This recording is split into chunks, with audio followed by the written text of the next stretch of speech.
by his plight of the revolt, the new estate. This is the sergeant who, like a good and hardy soldier, fought against my captivity. Hail, brave friend! Say to the king the knowledge of the broil as thou didst leave it. Doubtful it stood, like two spent swimmers that do cling together and choke their art. The merciless MacDonald, worthy to be called a rebel. For the monstrous villainies of nature do swarm upon him. From the Western Isles, with kerns and galley glasses is supplied. And fortune, smiling on his damned quarrel, he appears like the rebel's whore, but always too weak for the brave Macbeth. Well, he deserves that name. Disdaining fortune, and with brandished steel, smoking in bloody execution, Allah's minion carves out his passage till he faced the slave,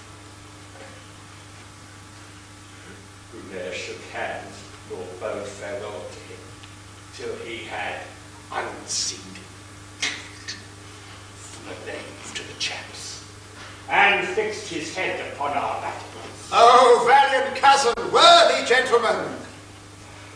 From whence the sun gives its dawning, ship-wrecking storms and direful thunder break. And from that source, whence comfort seemed to come, discomfort swells. For Mark, King of Scotland, Mark, no sooner had justice with valour armed compelled those skipping kerns to trust their heels, than the Norwegian lord, seeing vantage, with burnished arms and fresh supplies of men, began a new assault. Dismay not this our captains, Macbeth and Banquo? Like sparrows, eagles, or the haired lion. If I say thus, I must tell that they were as cannons overcharged with threats. Doubly they redoubled strengths upon the foe. Except they meant to bathe in reeking wounds or memorize another Golgotha, I cannot tell. I grow faint. My gashes cry for help. So will thy words become thee as thy wounds, they smack of honour both. Go, get in surgeons.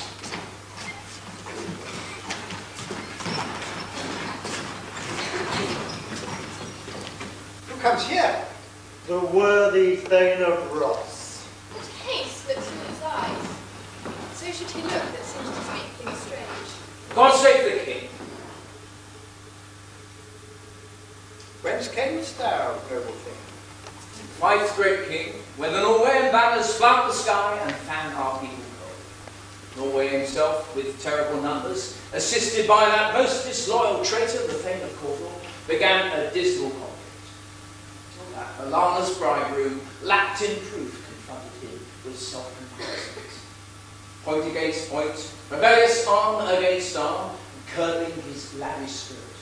And to conclude, the victory fell on us. Great happiness! That now Sweno, Norway's king, craves composition.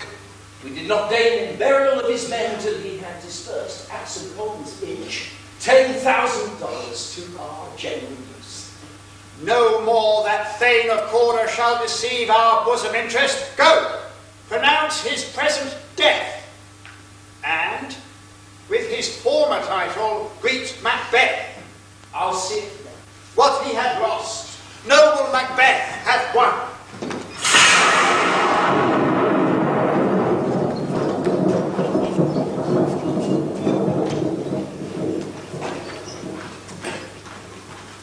Where hast thou been, sister? Please, why? Sister went back. A sailor's wife had just considered that, and munched and munched and munched. Give me, quoth I, a right thee which the rough-fed runyon cried. Her husband's to a leper gone, master of the tiger. But in a sieve I'll thither sailing like a rat without a tail. I'll do, and I'll do, and I'll do. I'll give thee a wing, dark sky, and I another, as I myself have all the other. And the very ports aglow, all covers that go know in the shipman's car. I'll drain him dry as hay. Sleep shall neither night nor day hang upon his penthouse lid. He shall live a man forbid. Weary 7 nights, 9 times 9, shall he dwindle, peep, pine. Though his mark cannot be lost, yet shall tempest tossed. Look what I have. Show me. Here I have a pilot's thumb, racked as he did homeward come. And drum, Macbeth doth come. We're sisters hand in hand, coasters of the sea and land, thus to go about, thrice to thine, and thrice to mine, and thrice again to make up 9. Peace, the child's wound up.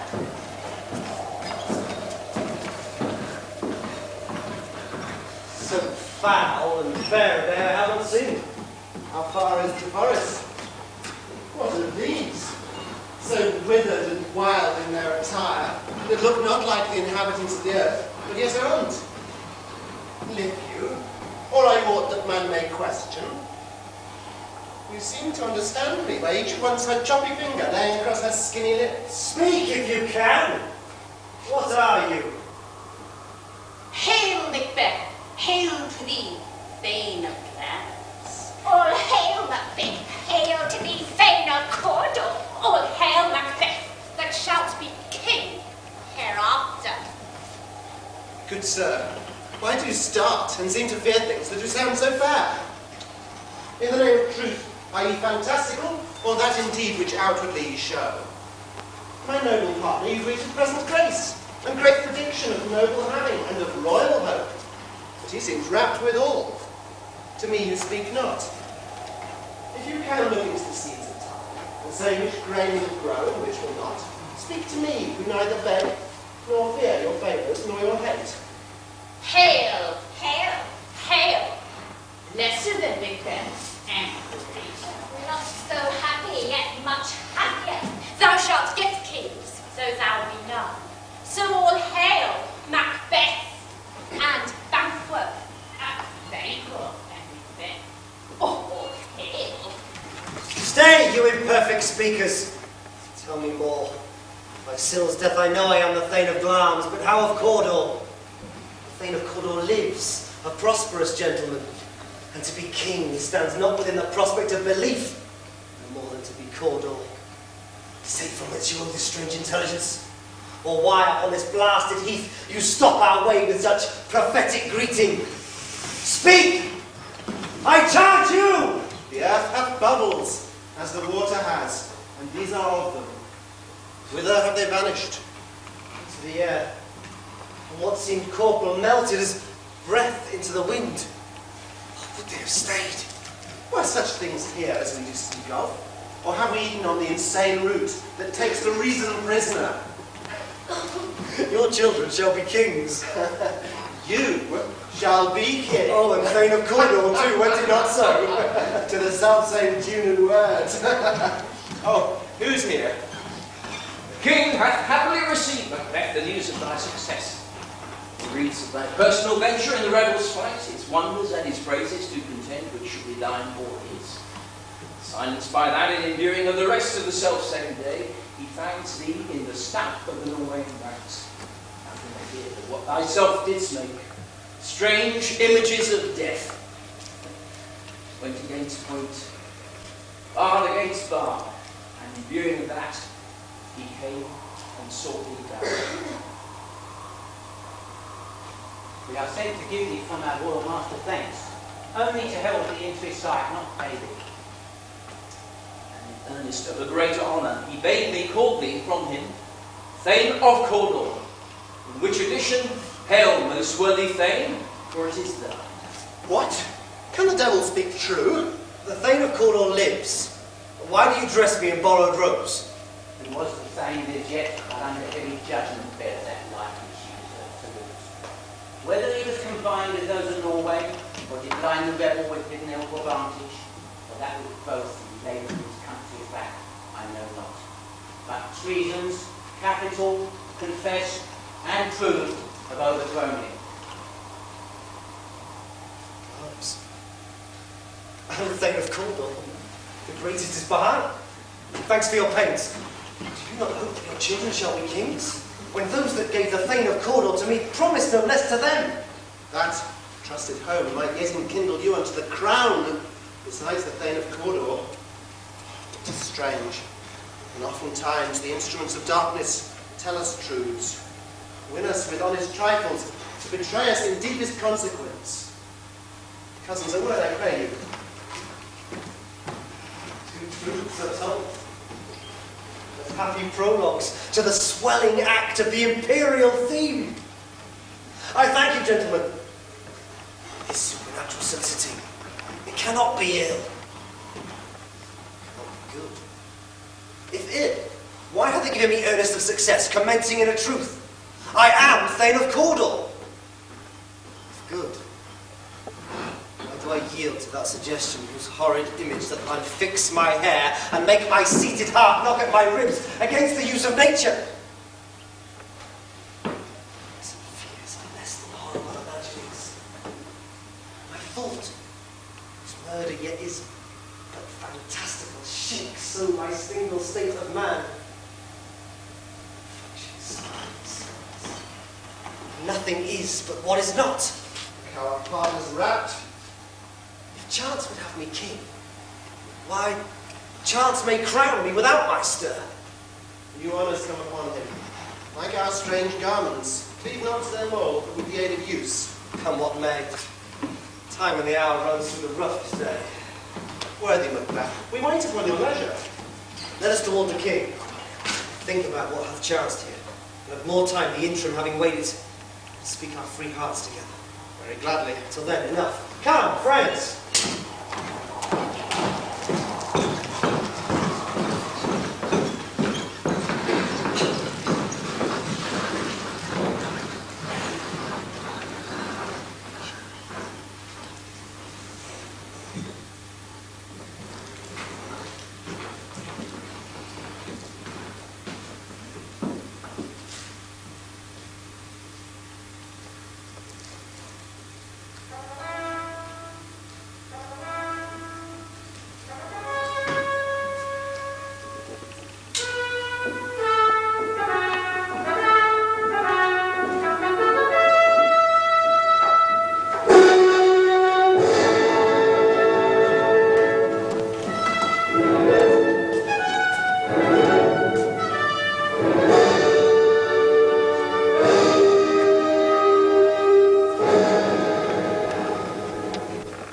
Is execution done on Cawdor? Are not those in commission yet returned? My liege, they are not yet come back. But I have spoke to one that saw him die, who did report. He very frankly confessed his treasons, implored your highness's pardon, and set him forth a deep repentance. Nothing in his life became him as believing it. He died as one had been studied in his death, to throw away the dearest thing he owed, as 'twere a careless trifle. There is no art in the mind's construction of the face. He was the gentleman in whom I put my absolute trust.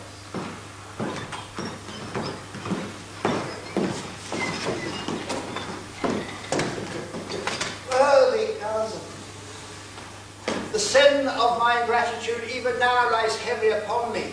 Yet you are so far before. The swiftest wing of recompense is slow to overtake thee.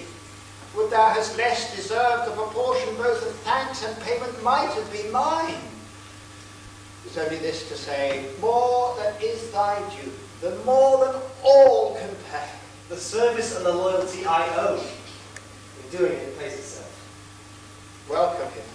We have begun to plant thee and will labour to see thee fully grown. Noble banquet, thou hast no less deserved, and we must make it known that it is not less so. Let me enfold thee and hold thee to my heart. There I grow, the harvest is your own. My plenteous joys in wanton fullness seem to hide themselves in drops of sorrow. Sons, kinsmen, thanes, and those whose places are the nearest, know that we shall establish our estate upon our eldest Malcolm, whom we name hereafter the Prince of Cumberland, which honour unaccompanied must not invest him only for signs of nobleness, like stars shall shine on all deserts. Hence to Inverness, to bind us further to it. I'll be myself the harbinger and make joyful the hearing of my wife at your approach, so humbly take my leave. O worthy Cawdor, Prince of Cumberland, what is the step on which I must fall down, or else a leap? My way it lies. Stars, hide your fires. Let not light see my black and deep desires. true worthy banquet, he is so valiant. By his commendations we are fed. It is a banquet to us. Come, let us after him. He has gone before to bid us welcome.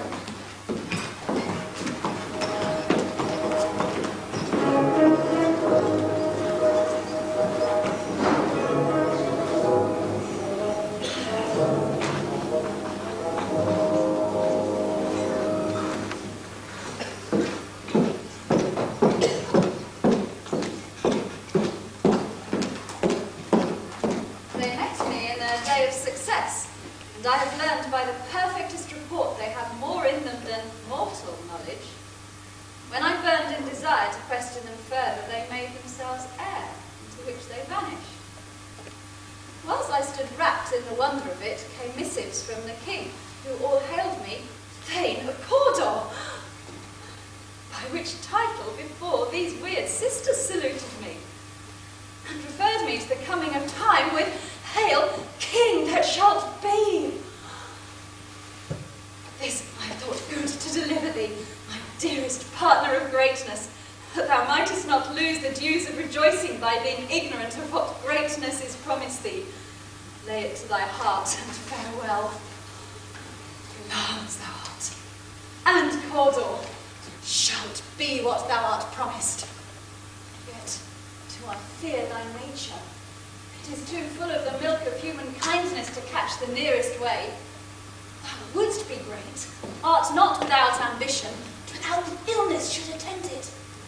What thou wouldst highly, that wouldst thou holily. Wouldst not play false, yet would wrong me with. Hie thee hither, that I may pour mine spirits in thine ear, and chastise with the valour of my tongue all that impedes thee from the golden round, which fate and metaphysical angels seem to have thee crowned withal. What is your tidings? King comes here tonight. That man to say it! Is not thy master with him, who worked so would have informed for preparation? So please you, it is true. Our Thane is coming. One of my fellows had to speak of him, who almost dead for breath, and scarcely more than would make up his message. Give him tending, he brings great news. Raven himself is hoarse. The fatal entrance of Duncan under my battlements.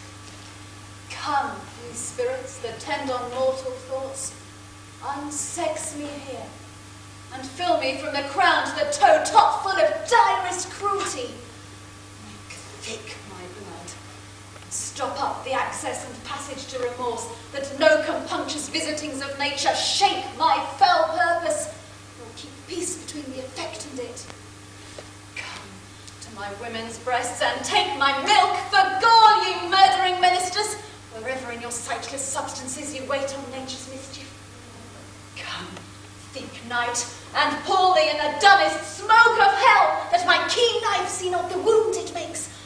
Heaven peep through the blanket of the dark to cry, hold, hold. Great Glamis, worthy Cornwall, reckon them both by the all-hailed hereafter.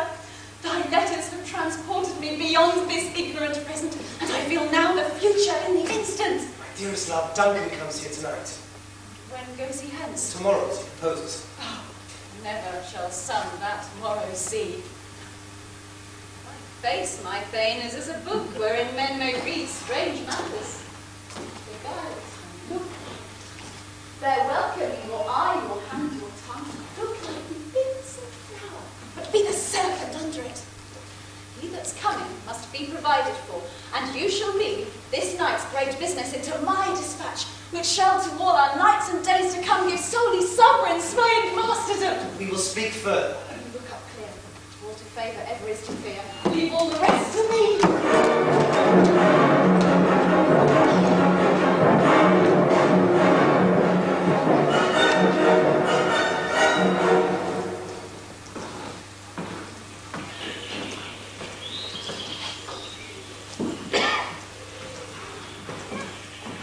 This castle hath a pleasant seat. Its air nimbly and sweetly stills itself into our gentle senses. This guest of summer, the temple-haunting martlet, is approved by his love to mansion me, that the heaven's breath smells wooingly here. No jutty, frieze, buttress, nor coign of vantage for this bird May's pendant bed and crockery cradle. Where they most breed and haunt, I've observed the air. See our honoured hostess. The love that follows us so often is our trouble, and still we thank as love.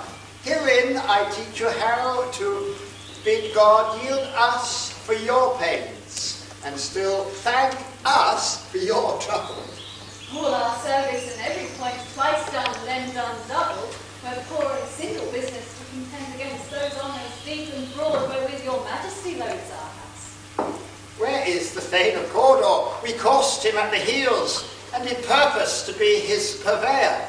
But he rides well, and his deep love, as sharp as his spur, hath holp him home before us. Most fair and noble hostess, we are your guests tonight. Give me your hand. Convey me to mine host. We love him highly, and shall continue our graces towards him. By your leave.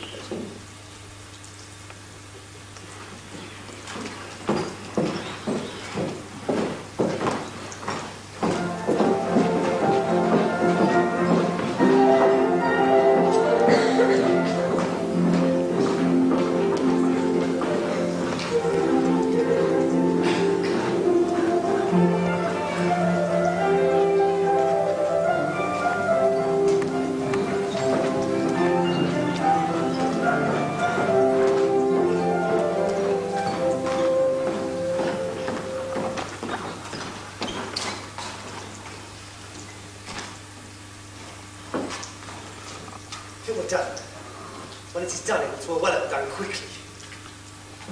The assassination could trammel up the consequence and catch with his success. We still have judgments here. His even-handed justice commends the ingredients of our poison chalice to our own lips. Is he on double trust? First I am his kinsman and his subject, strong both against the deed, and then as his host, Against his murder, I should shut the door, not bear the knife myself. Besides, this Duncan hath borne his faculties so meek, hath been so clear in his great office. His virtues will plead like angels, trumpet-tongued against the deep damnation of his taking off. I have no spur to break the side of my intent, only vaulting ambition which overleaps itself and falls on him. How now, what use? It's almost stopped. Why have you left the chamber? Hath he asked? No, not he has. We will proceed no further in this business. He hath honoured me of late, and I have brought golden opinions from all sorts of people, which will be worn now in their newest gloss, not cast aside so soon. Was the hope drunk wherein you dressed yourself? Have it slept since and wakes it now to look so green and pale? And this time such I account thy love. Wouldst thou have that which thou esteemest the ornament of life, and be afeard to be the same in thine own act and valour as thou art in desire? If a coward in thine own esteem, I think I dare not wait upon I would like the poor cat in the adage. Give me peace! I dare do all that may become a man. Who dares do more is none. What beast was then that made you break this enterprise to me? You durst do it, then you were a man. Be more than what you were, you would be so much more the man. Nor time nor place did then adhere, and yet you would make both. They have made themselves, and that their fitness now does unmake you. I have given suck, and know how tender 'tis to love the babe that melts me. I would, while it was smiling in my face, have plucked my nipple from his boneless gums and dashed the brains out, had I so sworn as you have done to this. If we should fail. We fail? But screw your courage to the sticking place, I will not fail. When Duncan is asleep, to the rather shall his day's hard journey soundly invite him. As to chamberlains, behind wine and wassail, so convinced that memory, the water of the brain, shall be a few, and the receipt of reason a limbeck only. In swinish sleep their drenched nature lies as in a death. What cannot you and I perform upon the unguarded Duncan? What not put upon his spongy officers who shall bear the guilt of our great crown?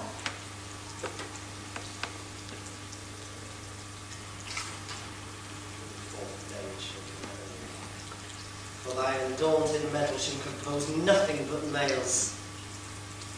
Will it not be received when we have marked with blood those sleepy two of his own chamber and used their very daggers? That they have done it. Dares receive it other, as we shall make our griefs and clamour roar upon his death. I have said it. And bend up each corporal age to this terrible feat. Mock the time with fairest show. False face in the high, with false heart to throw.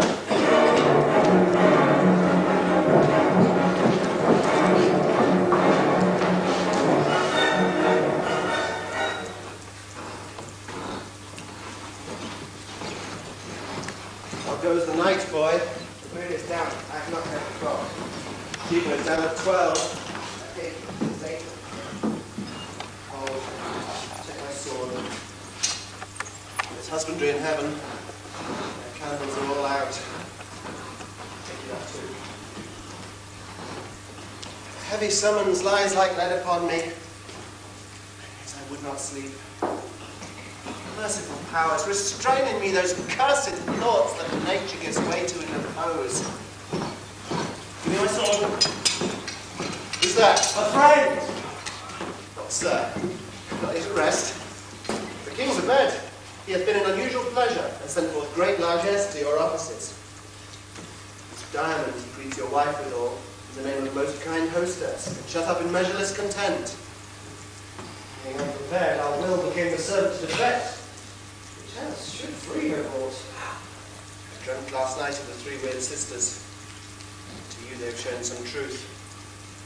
I think not of them.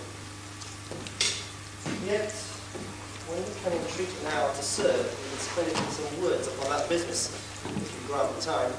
With kindest pleasure. If you shall please to my consent when 'tis, shall make honour for you. So that I lose none in seeking to augment it, but keep my bosom franchised and allegiance clear, I shall be counselled. Good propose the while. Thanks, sir. The like to you.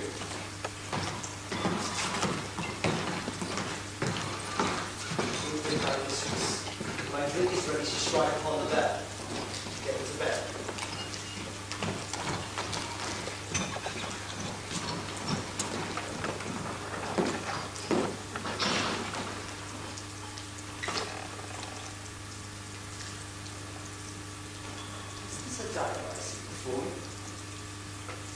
handle of the wound by hand. Come, let me clutch thee. Have thee not, and yet I see thee still. Thou not fatal vision sense but of feeling as to sight? Or art thou but a dagger of the mind, a false creation, proceeding from the heat-oppressed brain? See yet, in form as palpable as this, which I now draw. The way I was going. Such an instrument I was to use. Mine eyes are made fools of the other senses. Else, now for all the rest.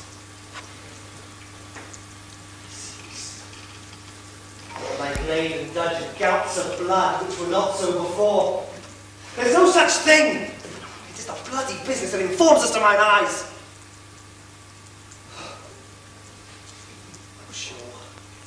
Set earth. Take not my steps which way they walk. Yeah, the very stones pray to my whereabouts.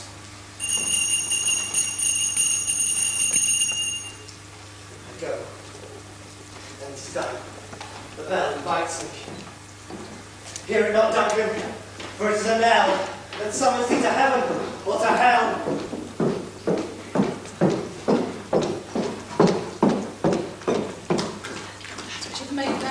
Made me bold. Was to quench them had given me fire. Hark! Please, it was the owl that shrieked, the fatal bellman which gives the sternest good night. He is about it. Doors are open, and the surfeited grooms do mock their charge with snores. Drug their possets of death and nature do to contend about them whether they live or die. I'm afraid they have a wench and 'tis not done. The attempt and not the deed confounds us. Hark! Laid their daggers, he could not miss them. I did not resemble my father as he slept. I had done it. My husband. I have done the deed. It's not very noise. I heard the owl scream and the cricket cry. Did not you speak? Where? Now. So descend. Nice and second check. One thing. This is a sorry sight. Very short say sorry sight. As one did laugh in his sleep, and one cried murder that they did wake each other. I stood, I heard them. They did say their prayers and addressed them again to sleep. Two washed together. As one cried, God bless us.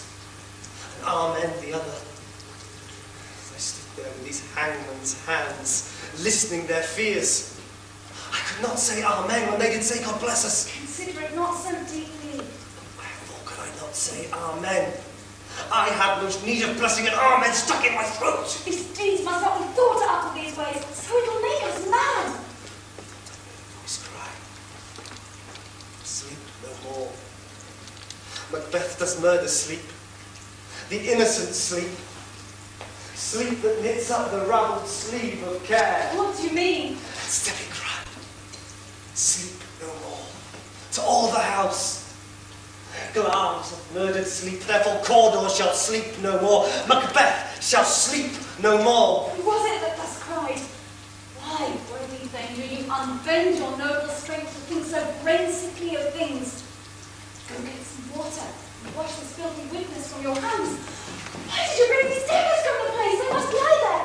Go carry them and smear the sleeping bruise with blood. I'll not go. I'm afraid to think of what I've done. Cry it again, I dare not. Infernal purpose, give me the daggers! The sleeping and the dead are but as pictures. It's the eye of childhood that fears a painted devil. You do bleed. I'll gild the faces of the grooms withal, for it must seem their guilt. What is that knocking? Is it with me when every noise appalls me? What hands are here?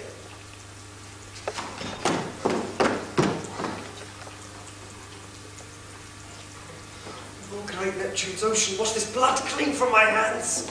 My hands are of your colour, but I'm ashamed to wear a heart so white.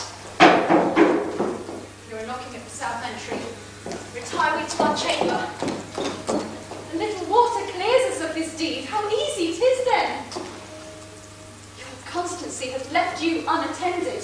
Hark! No knocking. Get on your nightgown, lest occasion call us and show us to be watchers. Not lost so poorly in your thoughts. To know my deed, but best not know myself. Oh, wait, Duncan, with thy knocking! Would thou couldst.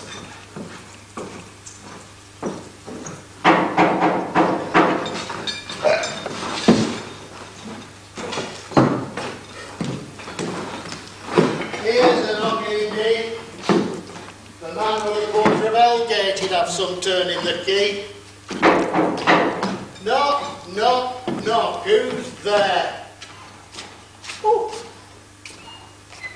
Here's a farmer that hanged himself on the expectation of plenty. Come in, time server, but have napkins enough about you, for here you'll sweat for it. Oh, knock, knock. Who's there? Into the devil's name. Faith.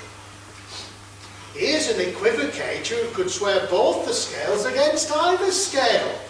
Committed treason enough for God's sake, but couldn't equivocate to heaven. Oh, come in, equivocator. Oh, knock, knock. Who's there? Faith. Here's an English tailor come hither for stealing out of a French hose. Oh, come in, tailor, for here you may cook your goose. Oh, knock, knock. Never quiet. What are you? Oh, this is too cold for hell. I'll devil porter it no more. I had hoped to let someone in from all the professions who want to go the primrose path to the everlasting bonfire. Anon, anon.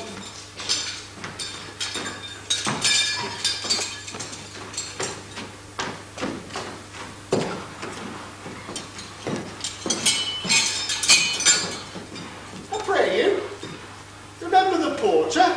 Was it so late, friend, ere you went to bed, that you do lie so late? We were carousing till the second cock. A drink is a great provoker of three things. What three things does drink especially provoke? Marry, sir. Nose painting. Sleep. And urine. Lechery, sir, it provokes and it unprovokes. It provokes the desire, but takes away the performance. Therefore, much drink could be said to be an equivocator with lechery. It makes him, and it mars him. It sets him off, and takes him. It persuades him, and disheartens him. It makes him stand to, and not stand to. In conclusion, equivocates him in a sleep, and having given him the lie, leaves him. I believe drink gave thee the lie last night. Aye, that it did, sir. In the very throat of me.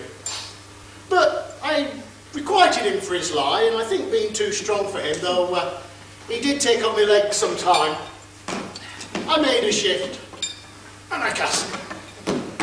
Is thy master stirring? Ah, a knocking is awakened. Here he comes.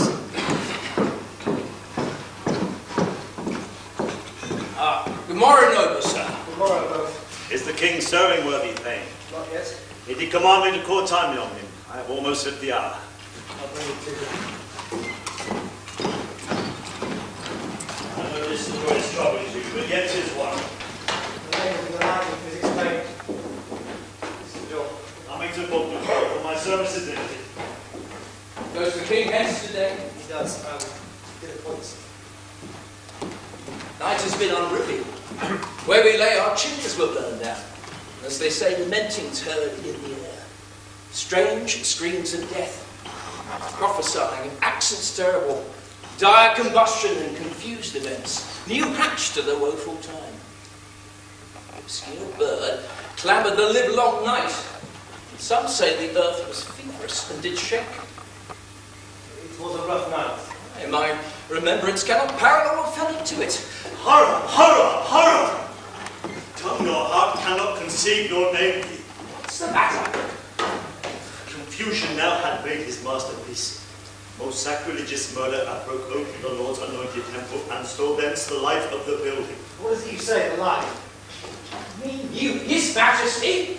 Approach the chamber and destroy your sight with the new Gorgon. Do not bid me speak. See and speak yourselves. Awake! Awake! Ring the alarm bell. Banquo, Donalblane, Malcolm, awake! Shake off this downy sleep death's counterfeit, and look on death itself. Up, up, and see the great doom's image. Banquo, Malcolm, as from your graves you rise up and walk like sprouts to countenance this horror. Ring the bell!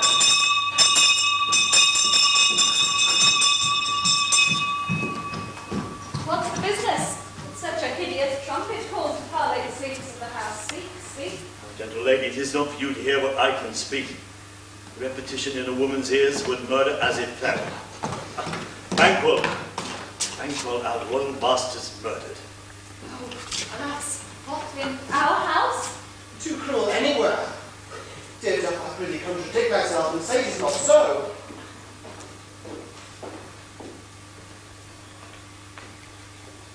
I will die now for this chance. I have lived a blessed time.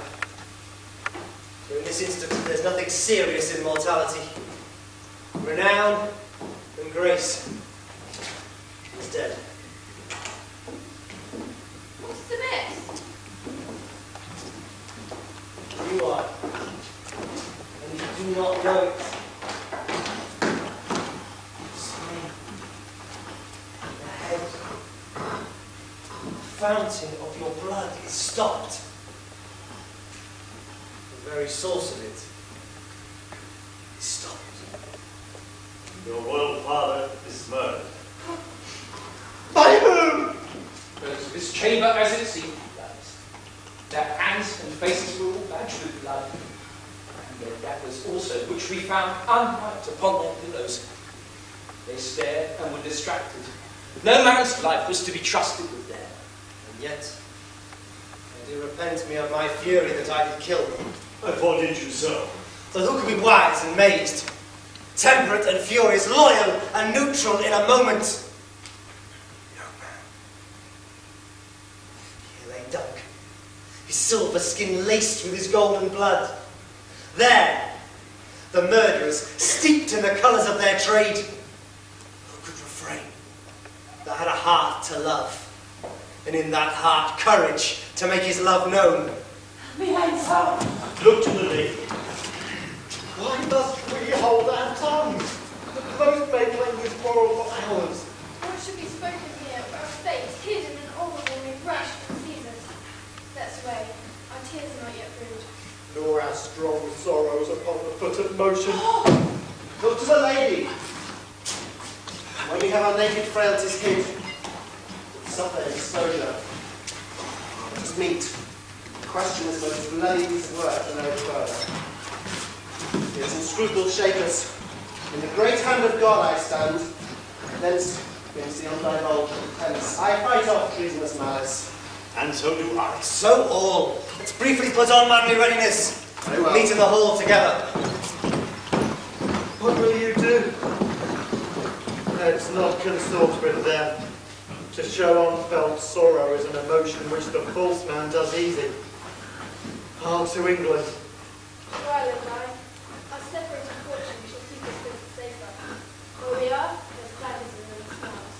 The nearer in blood, the nearer bloody. This murderous shaft that shot hath not yet lit. Our safest way is to avoid it, saying therefore to horse. And let us not be dainty in our leave-taking, but shift away. There's warrant in the theft that steals itself when there's no mercy left.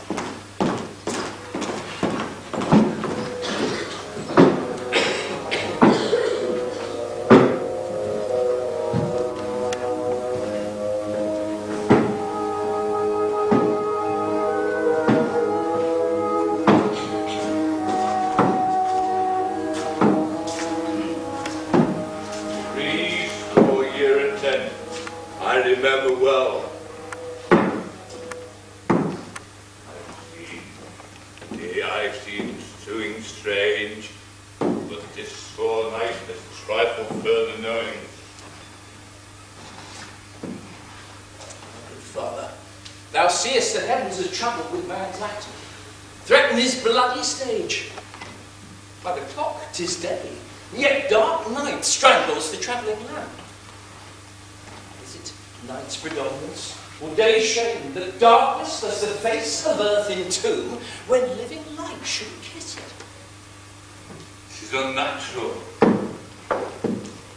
Not with this deed, but the falcon, flying high in pride of place, has been hawked at and killed by a mounting owl. And Duncan's horses, a thing most strange and certain, beauteous and swift.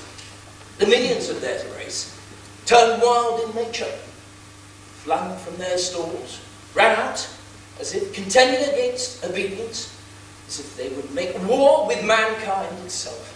'Tis said they ate each other. That they did so, to the amazement of mine eyes that looked upon it. Ah, here comes the good Macduff. How goes the world, sir, now? Why, see you not? Is it known who's done this more than bloody deed? Those Macbeth have slain. Alas the day. What good could they pretend? They were so born. Malcolm and Donald Vane, the king's two children, are stolen away and fled, which puts the suspicion of the deed upon them. Against nature's will. Thriftless ambition that shall rabbin up one's own life means. Then it is most like the sovereignty will fall upon Macbeth. Is already named and gone to Scone to be invested.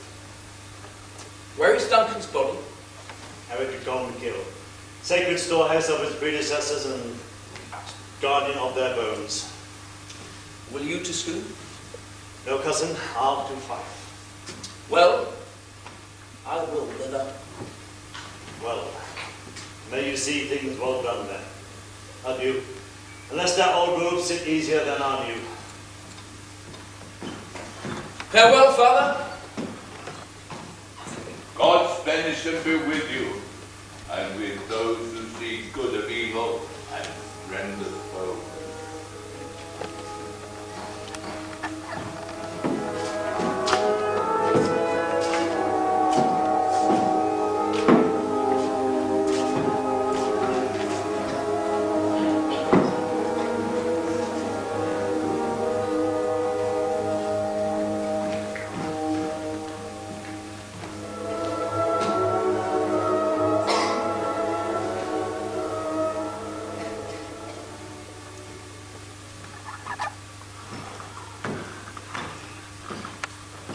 It now.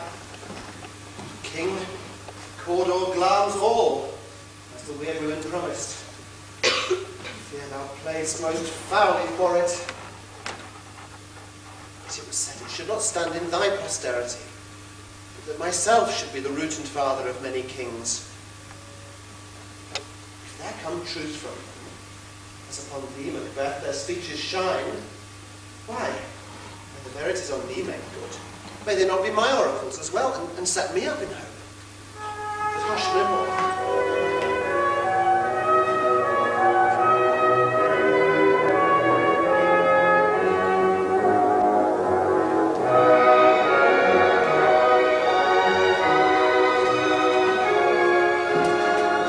Here's our chief guest.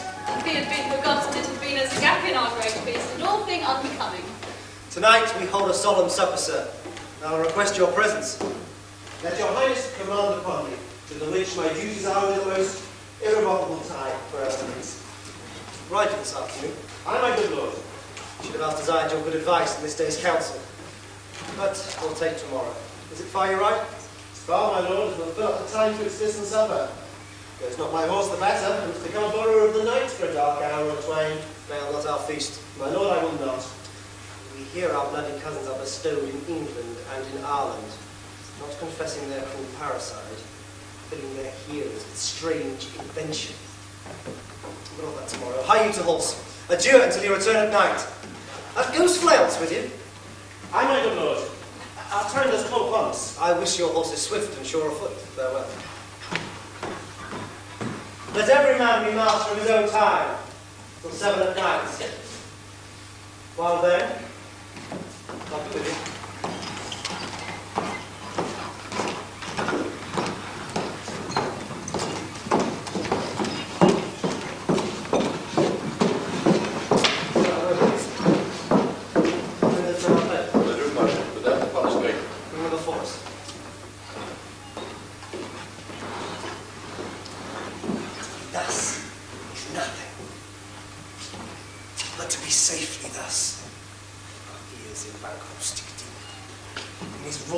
Nature reigns that which would be feared. He chid the sisters when first they put the name of king upon me, and bade them speak to him. Their prophet like they hailed him father to a line of kings. On my head they placed a fruitless crown, son of mine succeeding. And if it be so, for Banquo's issue have I filed my mind. For them, Duncan have I murdered. Turn June Gibbons a common enemy of man. To make them kings. The seeds of Banquo kings. Who's there?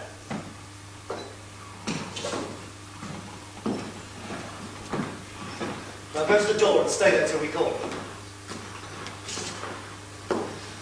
Was it not yesterday we spoke together? Was, so please, your highness. Have you considered of my speeches? Know that it was he in the times past which held you so under fortune, which you thought had been our innocent selves. Say, thus did Banquo.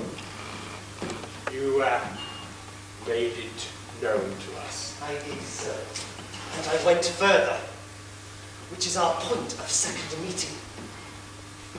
Are you so gospelled as to pray for this good man and for his issue, whose heavy hand hath bowed you to the grave and beggared yours forever?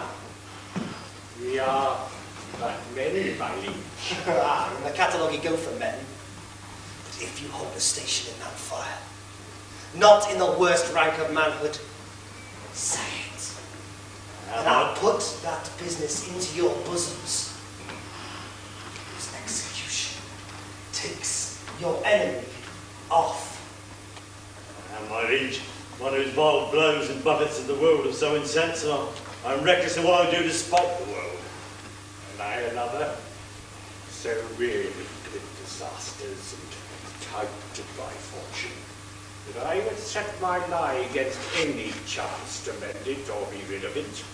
Both of you know that Banquo was your enemy. True, my lord. So is he mine. Shall my liege perform what you order us? Within this hour at most, I would advise you where to plant yourselves. Acquaint you with the perfect spirit of time. It must be done tonight. Flans, his son, that keeps him company, whose absence is no less material to me than that of his father's, must embrace the fate of that dark hour. Resolve yourselves apart. I'll come to you anon. We are resolved, my lord. Abide within, I'll call upon you straight.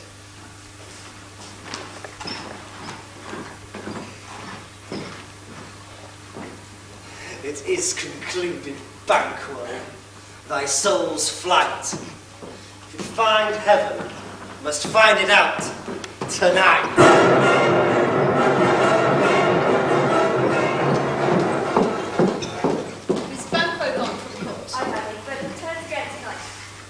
I would attend his leisure for a few words. Madam, I will. Naughts had, walls spent, where our desire is got without content. It is safer to be that which we destroy than by destruction dwell in doubtful joy. Now, my lord, why do you keep alone of sorriest fancies your companions make? Using those thoughts which should indeed have died with them they think on. Things without remedy should be without regard. What's done is done. I've scorched the snake, not killed it. The frame of things destroyed. Both worlds suffer. And we'll eat our meals in fear. and sleep in the affliction of these terrible dreams that shake us nightly. Better be with the dead, and we to gain our peace of centre-piece. The torture of the mind to lie in restless ecstasy. Duncan is in his grave. After life's fitful fever, he sleeps well. Gentle, my boy. Sleek are your bright looks. Be bright and jovial among our guests tonight. So shall I love. So I pray be you. Let your remembrance apply to Banquo. Present him eminence with both eye and tongue, making our faces vizards to our hearts, disguising what they are. We must leave this. Oh, full of scorpions is my mind, dear wife. Thou knowest that Banquo on his flames lives. Within them, nature's copy is not a turn. There's comfort yet. They are assailable. Be thou jocund, ere the bat hath flown his cloistered flight, and a deed of terrible note. What's to be done? Be innocent of the knowledge, dearest Jack, till thou applaud the deed. Come, sealing night, good things of day begin to droop and drowse, while night's black agents to their praise do rouse. Thou marvellest at my words, but hold thee still. Things bad make strong themselves by ill. So prithee, go with me.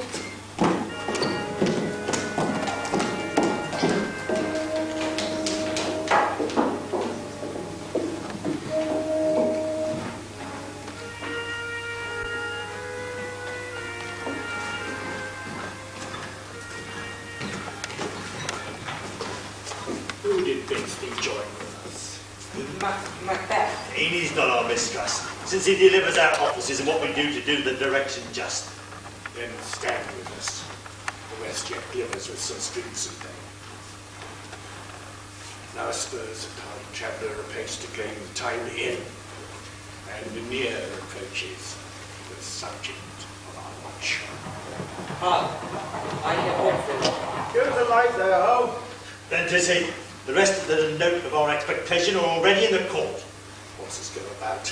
Almost a mile, but he does usually for all men's view, compared to the type of gate making no war. A light! City. Stand to it.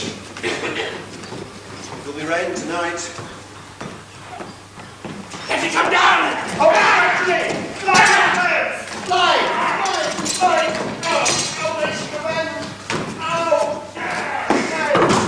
Judy, strike up the light. What's not the way? There is one down, the sun has fled. We lost the best half of our affair. Well, let's away and say how much is done.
Ourselves will mingle with society and play the humble host.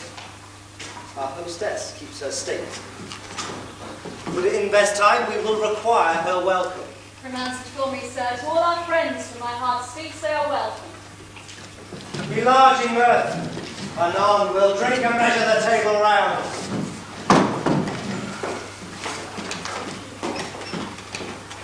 Blood on my face. His banquet was then. It's better he without than he within. Is he dispatched? Each throat is cut. That much I did for him. Thou art best of the cutthroats. Yet he is good that did the like for flails. Oh, most royal sir, Fleance has escaped. Oh, my wit again! It has been perfect. The banquet is safe. My liege, safe. In a ditch he lies. 20 trenching gashes about his head. Least death to nature. Thanks for that. There the grown serpent lies. The worm that's fled, nature that in time will venom breed. Teeth for the present. Get thee gone. Tomorrow we'll hear ourselves again. Royal lord, you do not give the cheer. Feast is sold, it is not often vouched, while 'tis a making, 'tis given with welcome. To feed were best at home, and thence the sauce to meat was ceremony. Eating were bare without it. Sweet remembrance. Now, good digestion waits on appetite, and health on both. Would it please your majesty to sit? Here had we our country's honour roofed, with the graced person of our banquet present. His absence lays blame upon his promise. Please your highness to grace us with your royal cup. The table is full. No, sir. Here is a place reserved. Where? Here, my good lord. Which of you have done this? Done what? Thou canst not say I did it. Never shake thy gory locks at me. Rise, gentlemen. His highness is not well. Sit, worthy friends. My lord is often thus and hath been from his youth. Pray you keep seat. The fit is necessary. Upon a thought of relief he will again be well. Much you note him, you shall offend him and extend his passion. Feed, regard him not. Are you a man? Aye, and a bold one that dare look upon that which might appall the devil. Proper stuff. This is the very painting of your fear. This is the air-drawn dagger which you said led you to Duncan. These flaws and starts, impostors to true fear, would well become a woman's story at a winter's fire authorized by a grandam. Shame itself. Why do you make such faces when all's done? You look but on a stool. Prithee, see there. Look, lo, behold. I sent you. Why, what care I, if thou canst not, speak too. What's quite unmanned in folly? If I stand here, I saw him. Fly for shame. Blood up in shed here now.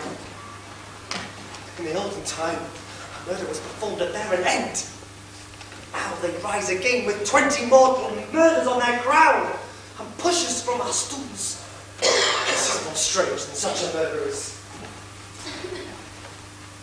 Worthy lord, your noble friends do lack you. Forget.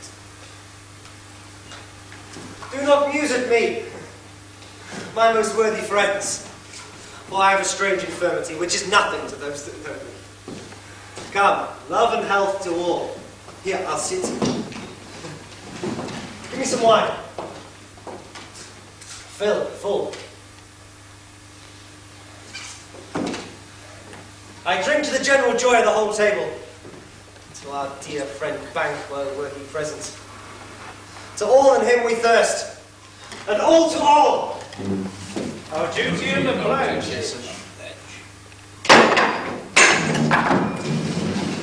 Avaunt! Quit by sight. Thou hast no speculation in those eyes that thou dost glare with. Think of this, good peers, but as a thing of custom. 'Tis no other, only it spoils the pleasure of the time. What man dare? I dare! Take any shape but that of my firm nerves shall never tremble. Hence, horrible shadow! Unreal mockery! Hence!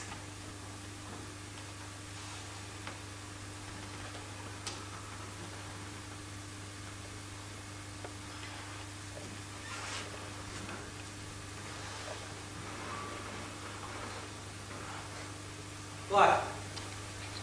So being gone, I am man again. I pray you, sit still.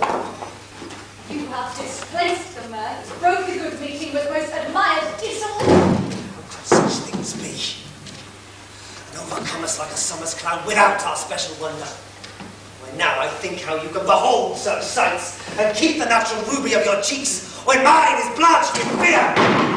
What sights, my lord? I pray you speak not. He grows worse and worse. Question enrages him. At once, good night. Stand not upon the order of your going, but go at once.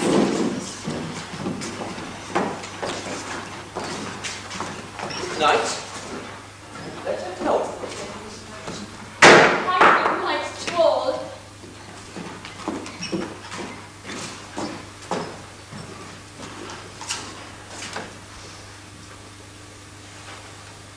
Blood has been shed. Say blood. We'll have blood.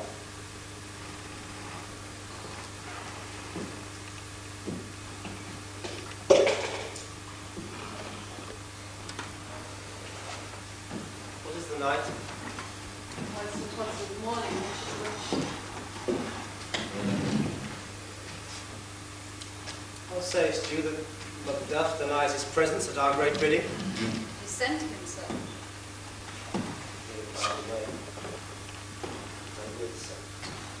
Not one of them, but in his house I keep a certain feed.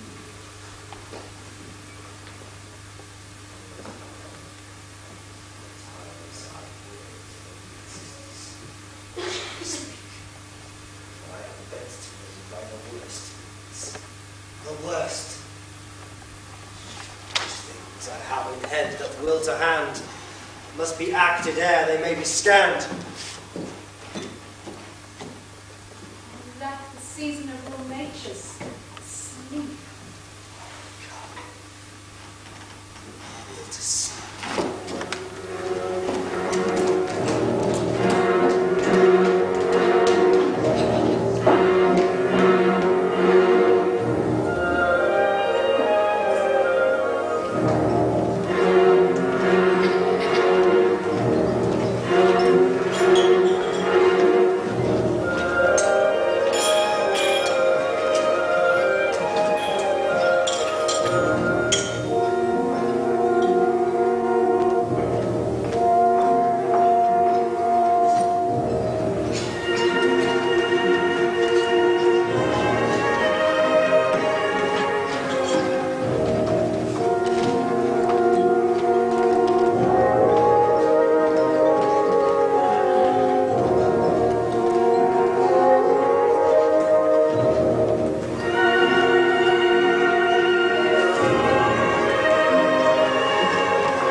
Only I say things have been strangely born.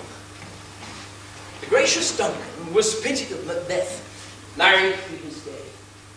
The right valiant Banquo walked too late. You may say, please you, Fleance killed, for Fleance fled.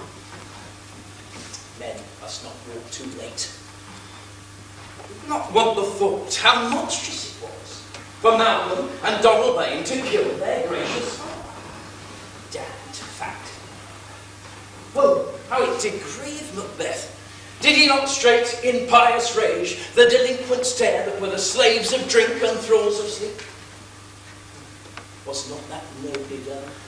Aye, and wisely too, for it would have landed any heart alive to her than denied. So I say he has borne all things well.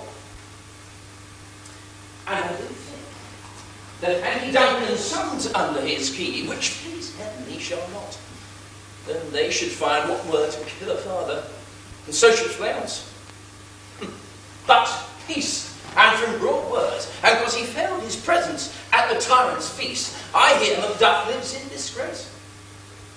Sir, can you tell where he bestows himself?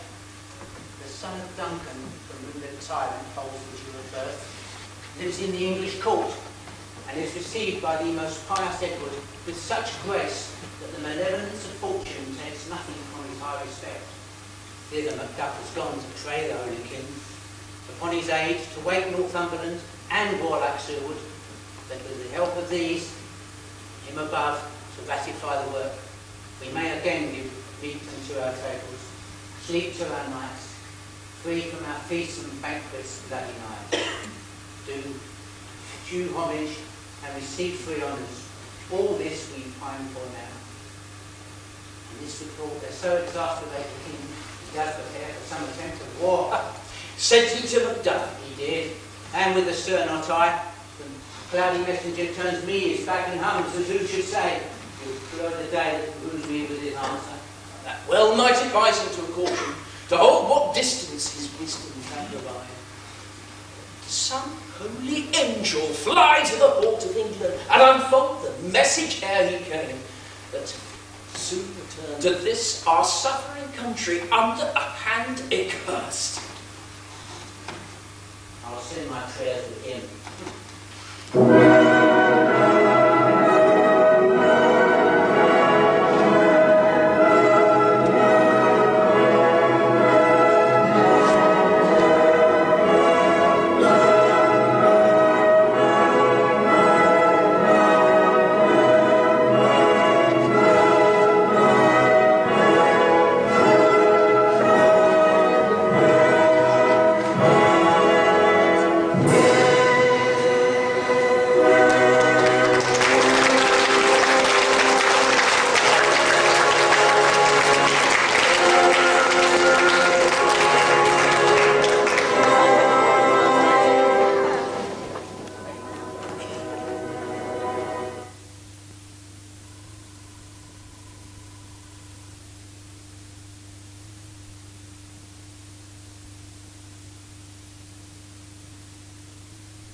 The brinded cat had mewed, for I said once the hedge was won. Hark your cries, 'tis time, 'tis time. Round about the cauldron roll, in the poisoned entrails thrown. Toad that under cold stone days and nights has stood upon. Sweltered venom speaking from. Boil thou in the torrent pot,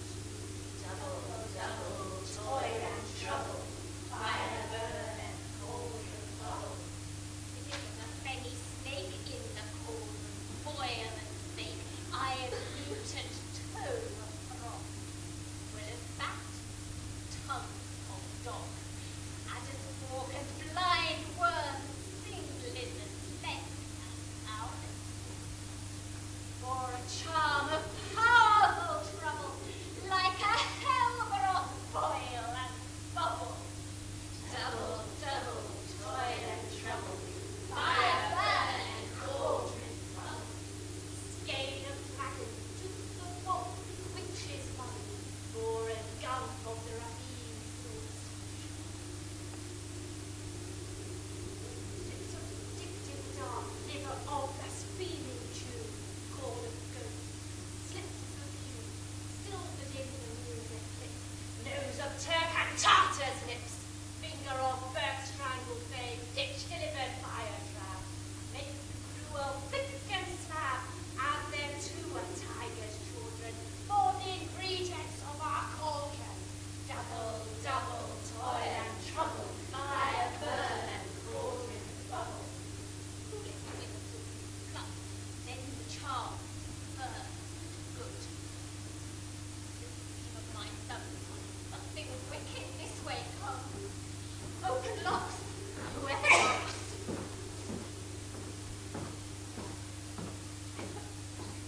Now. Secret plan from Midnight House.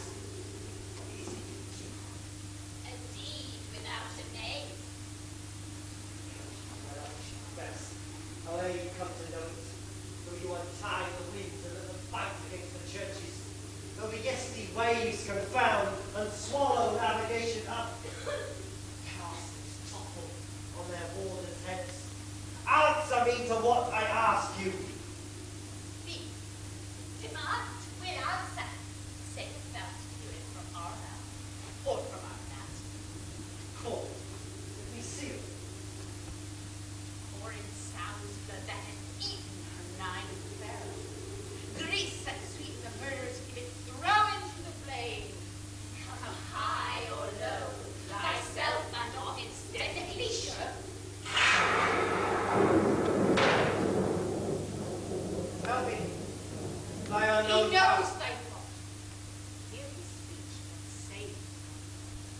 Macbeth! Macbeth! Macbeth!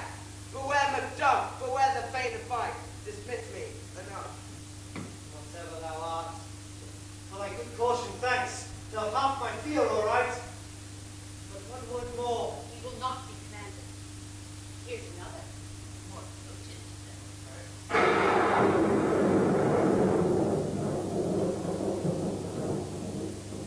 Macbeth! Macbeth! Macbeth! Had I 3 ears, I'd hear thee. Be bloody bold and laugh to scorn the power of man, for none of women born shall harm Macbeth. Let me look that. What need I fear of thee?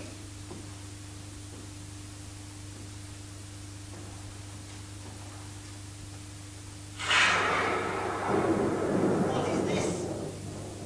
The bride is like the issue of a king, and wears upon his brow the round and top of sovereignty.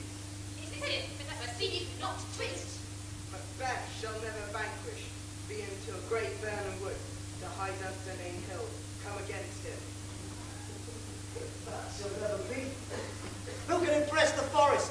Bid the tree unfix his earthbound root. Sweet focus. Good!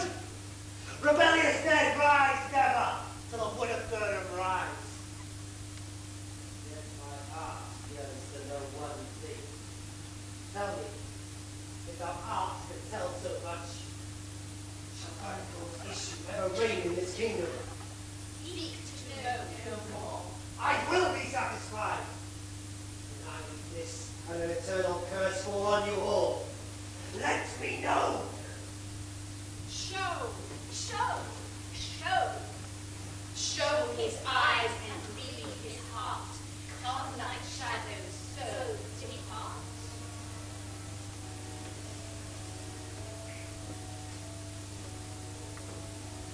Thou art too like the spirit of Banquo.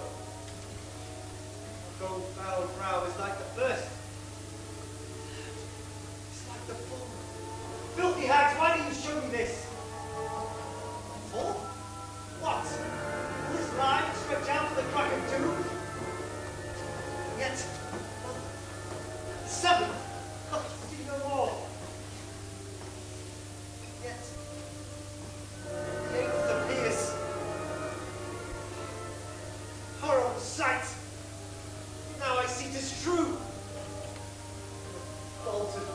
smiles at me, points at the face.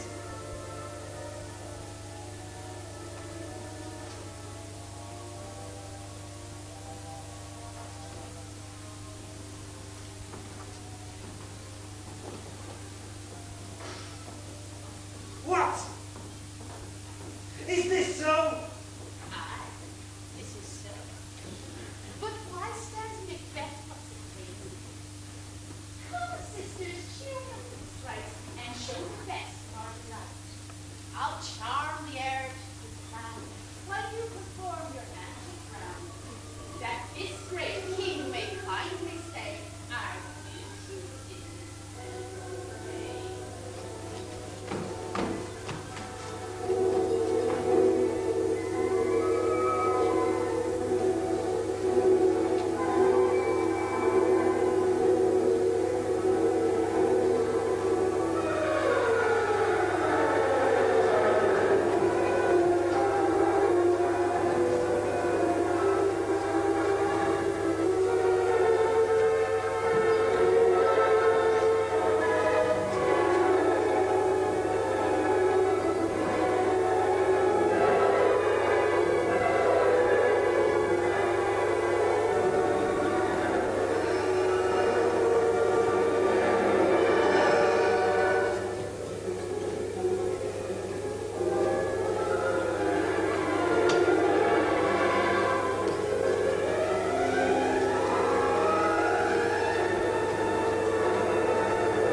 Where are they?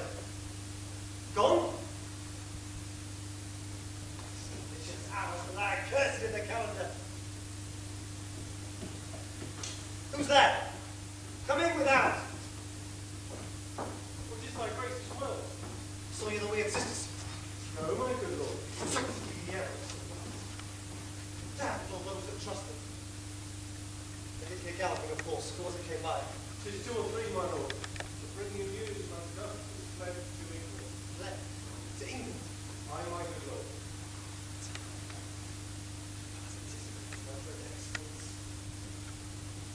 Castle of Macbeth I will surprise. Seize upon Fife. Give to the edge of the sword his wife. His lips. The tracing in his line.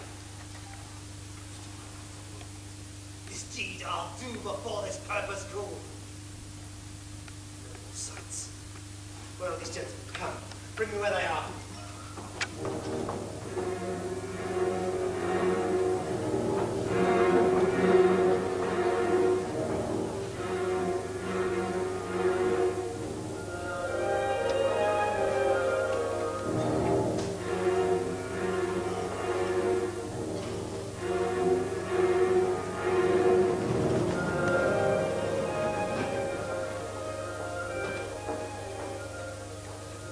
What have you done to make him fly the land? You must have patience. Long. His flight was madness. When our actions do not, our fears do make us traitors. Know not whether it was his wisdom or his fear. Wisdom to leave his wife, to leave his babes, his mansion and his titles in a place from whence he himself doth fly. He loves us not. He lacks the natural touch. For the poor wren, the most diminutive of birds, will stay and fight. Her young ones in her nest against the owl. All is the fear and nothing is the love. As little is the wisdom when the flight so runs against all reason. Dearest, I pray you school yourself. But your husband, he's wise, noble, judicious. Best knows the fits of this. I dare not speak much further. But cruel are the times when we are traitors and know not ourselves. When we hold rumour from what we fear, but know not what we fear, but float upon a wild and violent sea each way they move. I take my leave of you. I shall not be long, but I shall be here again. Things at worst will cease or else climb up to what they were before. Cousin, lesson from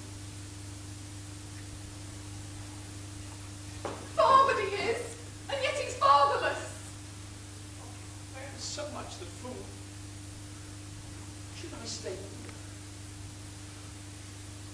It would be my disgrace and your discomfort. I take my leave at once.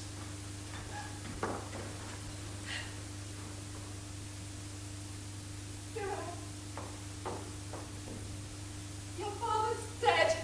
And what will you do now? How will you live? As birds do, mother. What? With worms and flies? With what I get on it. And so do they. Poor bird. Mouse never fear of net nor line. Pitfall nor the gin. Why should I, mother? Poor birds. They're not sent for. And my father's not dead for your sake. Yes, he is dead. And how wilt thou do for a father? Nay, how would you do for a husband? I can buy me 20 at any market. My father was rich. Why? What is it hurt? Why? One that swears and lies. Everyone that does so is a traitor and must be hanged for it. Must they all hang to swear and lie? Every one of them. Must hang them. Why, the honest men. There are lies and swearers and fools. But there are lies and swearers and nouns. Beat the honest men. And others. Well, the poor monkey. How wilt thou do for a father? If he were dead, he would be. Poor Fracture. How thou talks. But actually, fair dame, I've not known you, though in your state of honour I am perfect. I doubt some danger does approach nearly. Few will take no more in the Christ who found not here, hence is your this one. Quite as thus means that I am too savage. Do worse to you as foul torture which is too mine or person. Heaven preserve you, I dare abide no longer.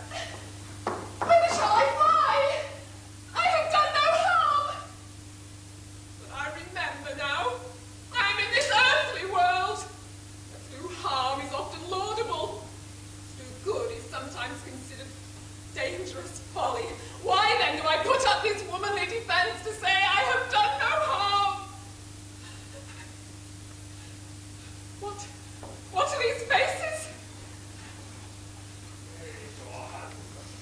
I hope in no place so unsanctified where such as thou mayst find him. He is a traitor! Oh, liest, thou shepherd villain!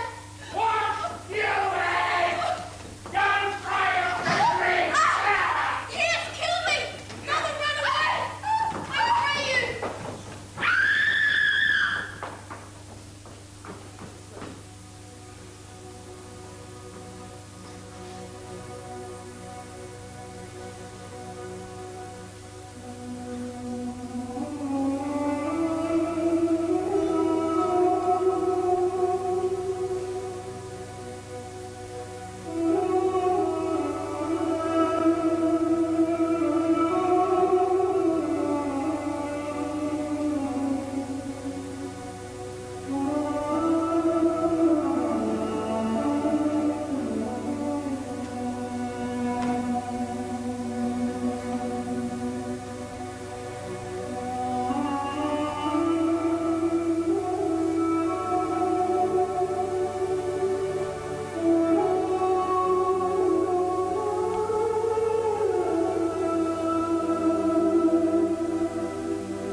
Come, let us seek out some desolate shade, and there we have our bosom empty.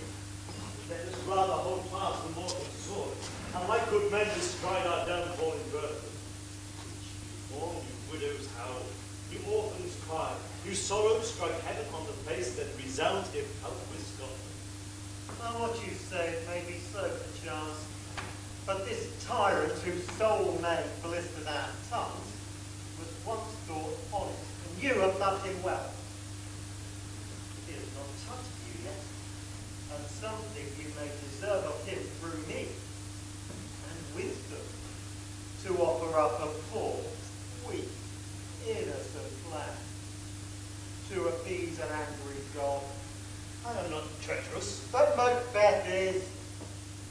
But I shall crave your heart. That which you are my thoughts cannot transpose, though all things foul should wear the brand of grace.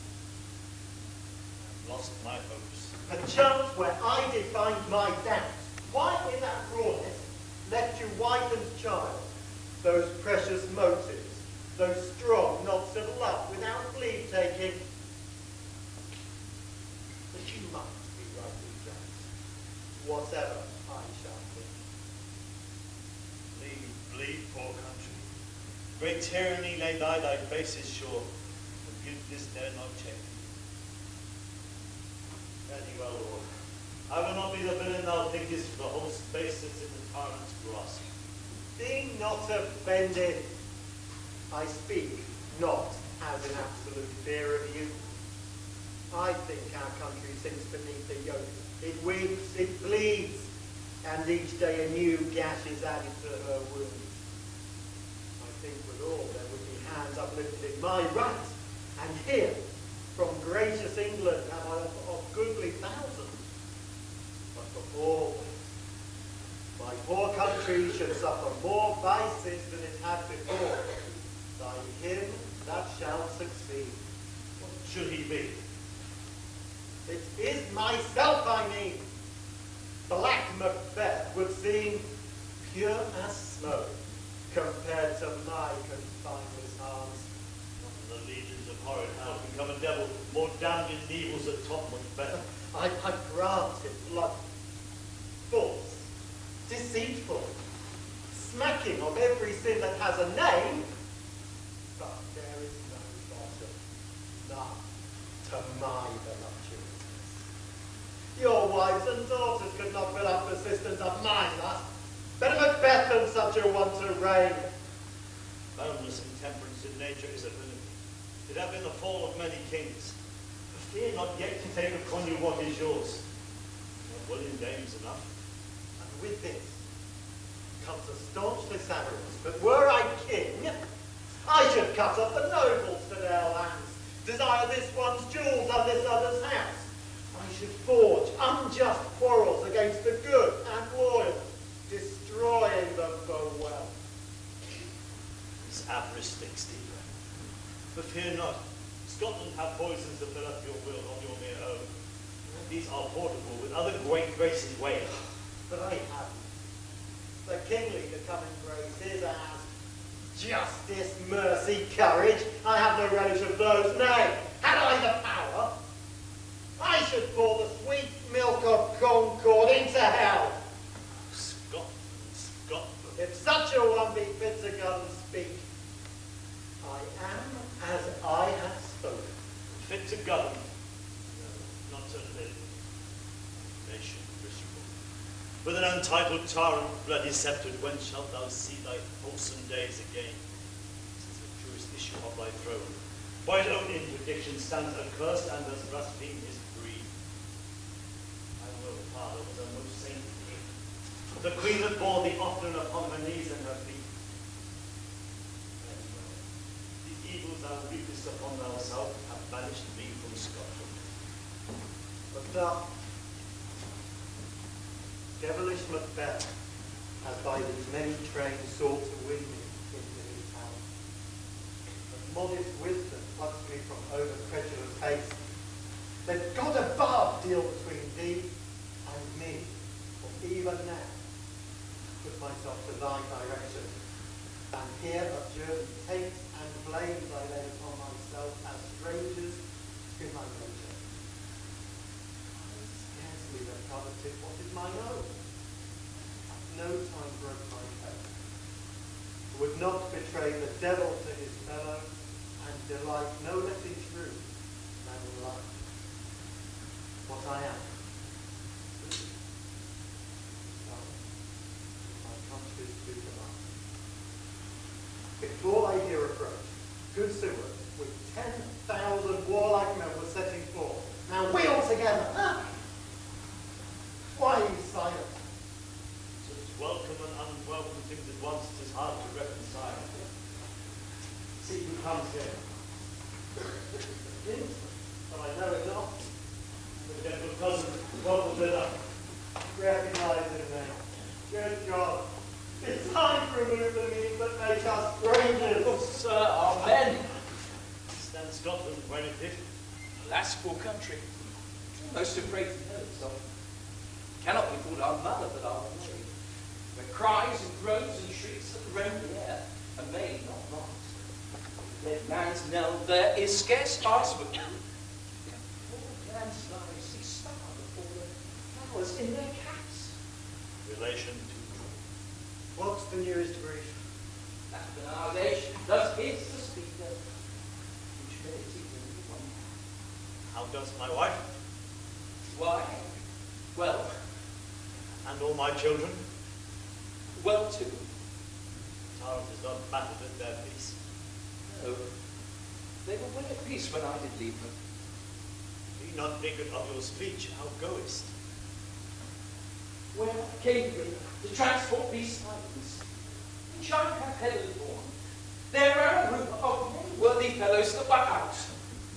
Now is the time of help. Your eye in Scotland would prevent soldiers, make army and fight to doff their dire distresses. Speak their comfort. We are coming thither. Greatest England hath lent us all Seward and 10,000 men. Would that I could answer your comfort with the like. But I have words that would be out in the desert air where hearing should not match them. Concern me. General cause, or is it a plea grieved due to some single breast? Every mindless honest sheds some word. But the main part pertains to you alone. Be mine to the doctor. Quickly let me have it. Let not your ears despise my tongue forever, which shall possess them of the heaviest sound which ever yet they heard.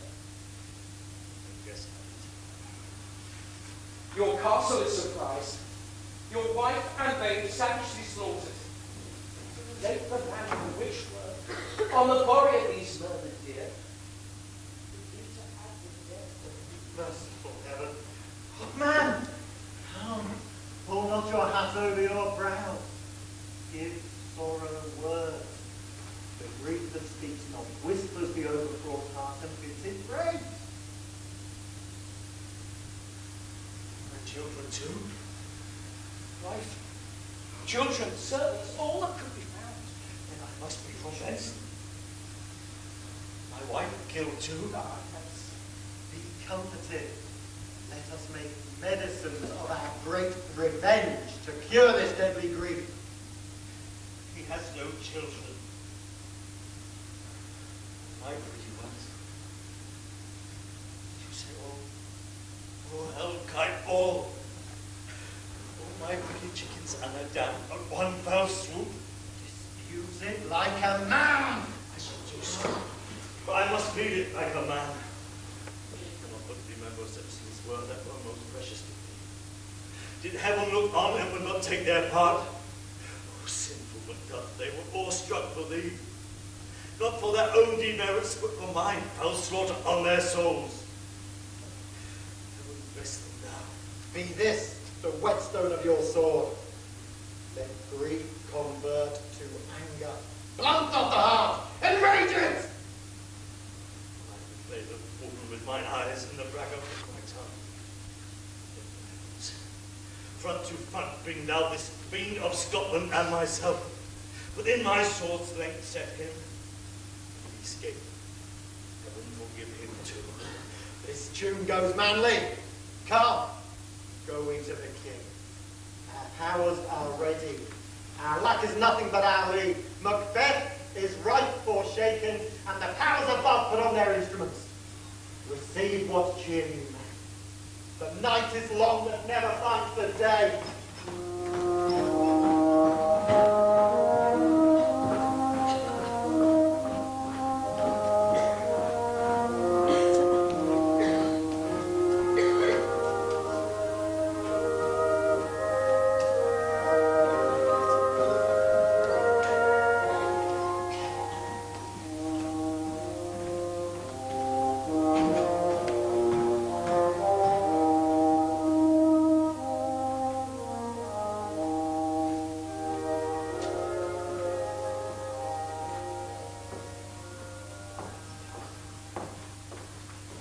these 2 nights watched with you, but can perceive no truth in your report. When was it last you walked? Since His Majesty went into the field, I have seen her rise from her bed, throw the nightgown upon her, unlock her closet, take forth paper, write upon it, read it, afterwards seal it, and again return to bed, and all of this while in most fast asleep. Great perturbance in nature to receive at once the benefits of sleep and do the effects of watching. Her slumbery agitation, besides walking and other actual performances, what at any time have you heard her say? Not so which I cannot report after her. Neither to you nor to anyone, having no witness to confirm my speech. Know ye, here she comes. Sits upon very high. And my love. Speak. Search it. Handcuffs. Came she by night? No, it stood by her. Stood by her continually with his command. To see her eyes of her.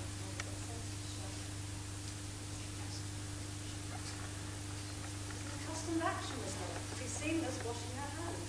I have known her continually as a quarter of an hour. It is a spot. Ah, she speaks. I will set down what comes from her to satisfy my remembrance the more strongly. Out, damn spot out, I say.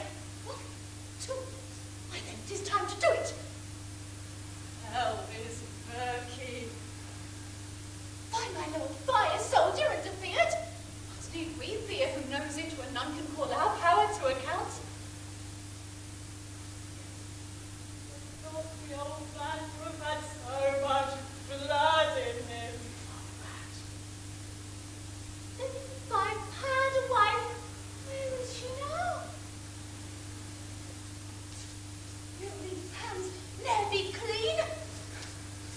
No more of that, my lord, no more of that. You are is starting. Go to, you have known what you should not. She has spoke what she should not, I am sure of it. Heaven knows what she has done. Is the smell of blood still? All the perfumes of Arabia will not sweeten this little hand. Oh! The sighs there, the heart is sorely charged. I would not have such a heart in my bosom for the dignity of my whole body. Well. This disease is beyond my practice. I have known those who walked in their sleep and died hurriedly in their hands. Wash your hands. Put on your nightgown. I tell you yet again, Banquo is buried. He cannot come out on his grave.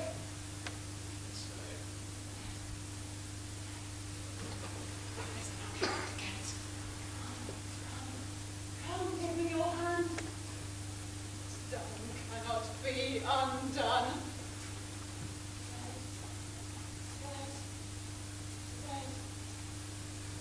Will she now go to bed? Directly. Foul whisperings are a reward. Unnatural deeds breed unnatural troubles. Affected minds to their death pillows will discharge their secrets. The more needs she the divine than the physician.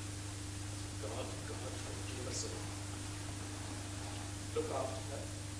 Keep from her the means of all annoyance. And keep her. So good night. Mind she has mated. Sight is in her hands.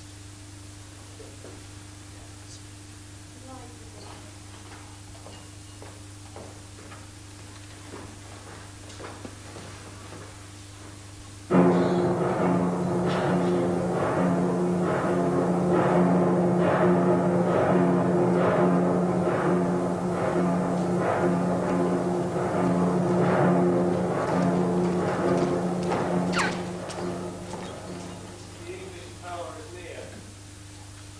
Led on by Malcolm, his uncle Stuart, the good Macbeth with them. Revenge is burning them. With their grim and bleeding, alarmed and frightened fortified men. Near Burnham Wood shall we meet them. But that way are they coming. I have a list of all the gentry. The young steward is with them. And many other of youths, even now, do contest the first commandment. What does the tyrant Some say he's mad. Others that lesser hate him do call it valiant fury. But for certain he cannot buckle his distempered cause within the belt of war. Now does he feel his secret murders stick to his hands. Now minutely revolts to upbraid his faith breach. Those he commands move only in command and nothing in love. Now does he feel his title hang loose about him, like a giant's robe upon a dwarfish thief. Who then can blame his pestered senses to recoil and start, when everything that is within him does condemn itself for being there?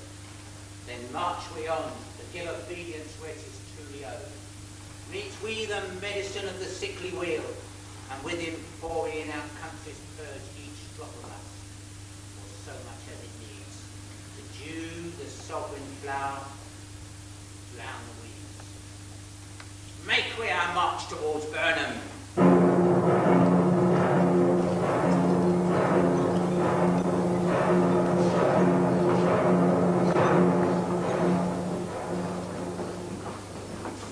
Bring me no more reports. Fly all. So Burnham would have rooted and say, I cannot taint with fear. What is the boy Malcolm? Was he not born of woman? The spirits that know all mortal consequences have pronounced me thus. Fear not, Macbeth, for no man of woman born shall e'er have power upon thee. Then fly, false thanes, and mingle with the English epicures. The mind I sway by, and the heart I bear shall never sag with doubt, nor shake with fear. The devil down the black, and I'll bring it face to him. Where dost thou that goose look? There is 10,000 geese, villain, soldiers. Prick thy face and overread thy fear. So be different messenger. What soldiers, Patch? And English Death of force, thy please. soul! Those linen cheeks of thine are but counsellors to fear. What soldiers, Wayface? The English force, so please you. Thy face, hence. Seaton! Sick at heart I behold. Seaton, I say! Let's push. Cheerly ever. Seaton now.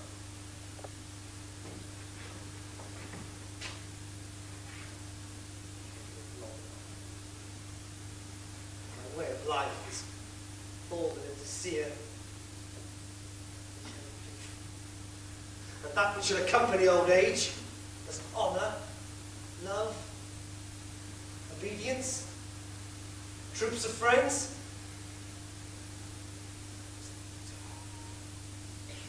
But in their stead, curses, not loud, deep, mouth honour, that the poor heart would fain deny and dare not. Satan! What is your gracious pleasure? What news more? All is confirmed, my lord, as reported. Fight, from my bones my flesh be hacked. Give me my armour. But it is not possible. I'll put it on. Send out more horses. Scour the country round. Hang those that talk of fear. And give me my armour. How does your patient, doctor? Not so sick, my lord, as she is troubled with fit-coming fancies that keep her from her rest. Cure her of that. Canst thou not minister to a mind disease? Pluck from the memory a root of sorrow. Raise out the written troubles of the brain. Therein the patient is ministered to himself. Physic to the dogs are none of it. Come, sir. Put my armour on. Doctor. The Davids fly for you. Come, sir, dispatch. Thou good doctor. Cast the waters of my land. Find the disease. And purge it to a sound and pristine health.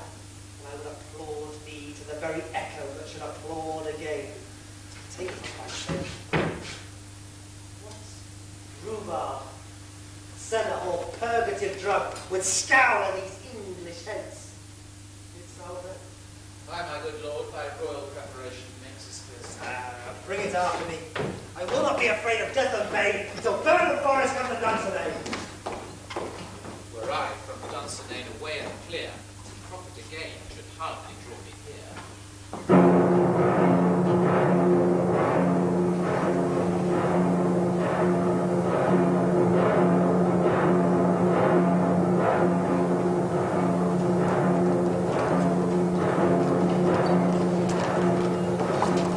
Cousin, the day is near at hand that Chambers will be safe.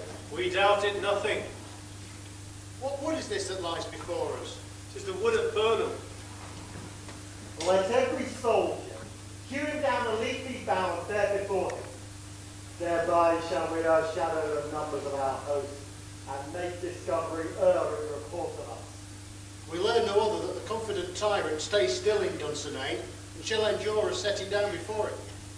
This is main hope, for where there is advantage to be given, both more and less have given him the revolt, and none serve with him, but constrain things whose hearts are absent too.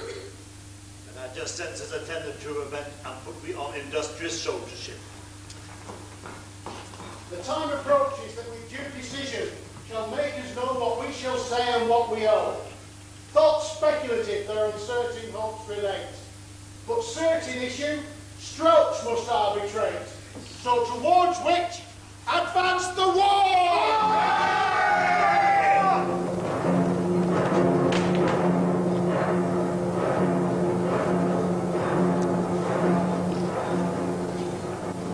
Our castle's strength will laugh as seas to scorn. Let it lie till famine and the ague eat them up. What is that noise?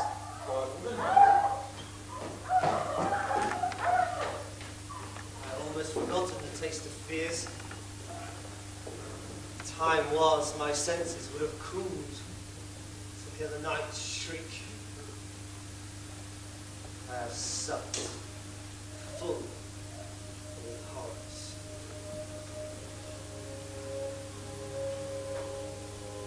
Wherefore was that cry?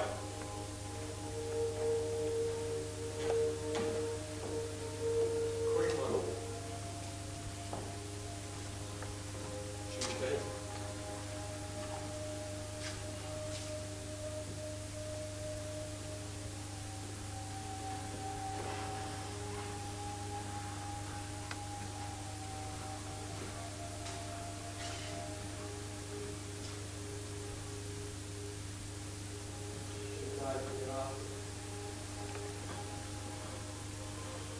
Such a word.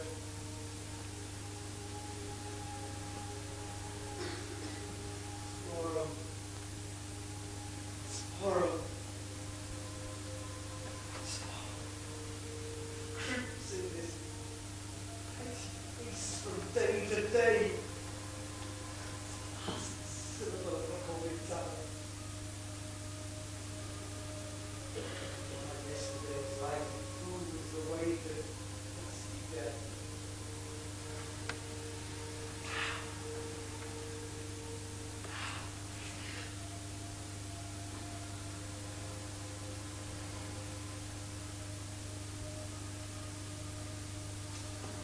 Life is but a walking shadow. A poor player that struts and frets his hour upon the stage. And then, it's heard no more.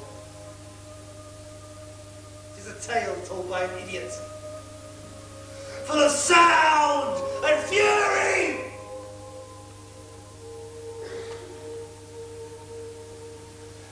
Signifying nothing.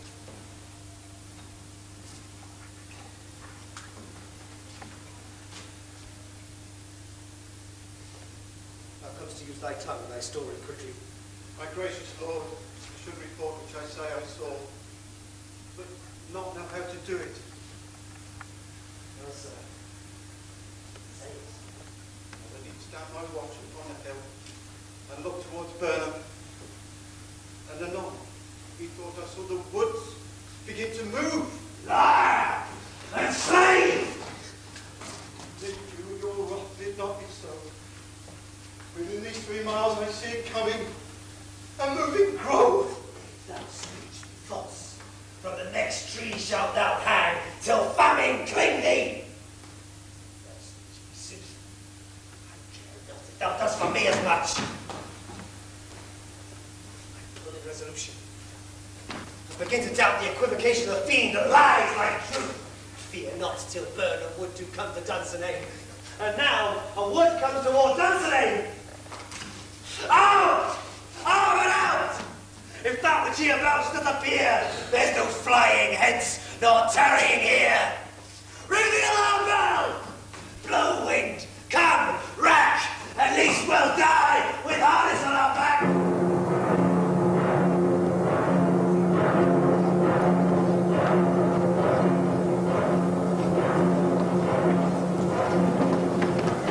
Now throw down your leafy screens and show like those you are.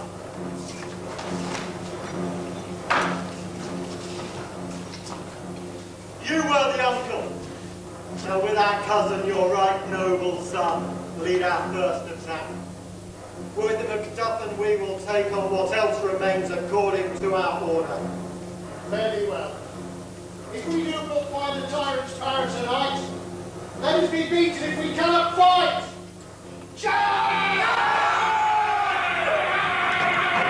Come to speak. Give them breath. Those clamorous arbiters of blood and death.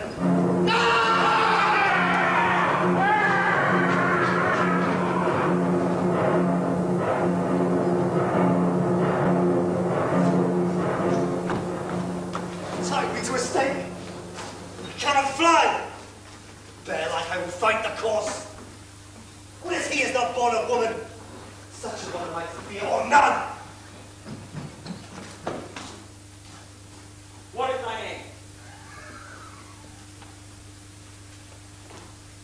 Thou be afraid to hear it.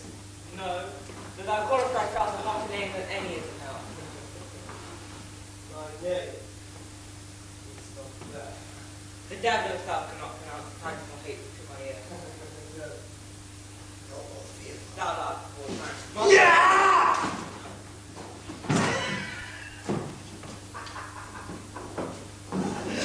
Thou was born of woman,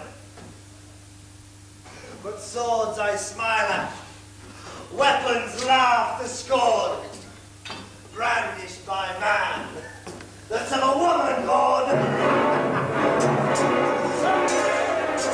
Where the noises? Tyrant, show thy face, when thou beest slain and with no stroke of mine. My wife and children's ghosts will haunt me still.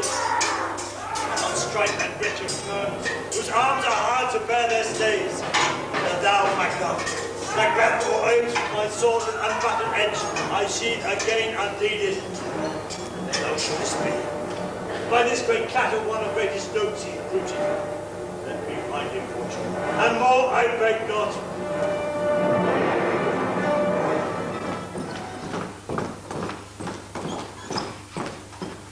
This way, my lord. The castle gently rendered. The tyrant's people on both sides do fight, and the noble thanes do bravely in the war. The day almost itself professes yours, little is to do. We have met with foes that strike beside us. To serve the castle.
seen lives, the gashes do better on them.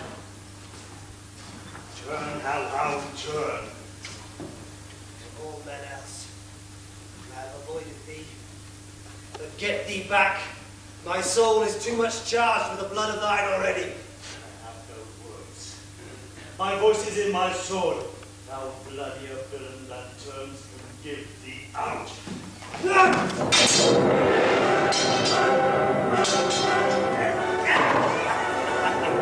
Thou losest labour. As easy mayst thou be entrenched in air, impressed with thy keen sword, as make me bleed.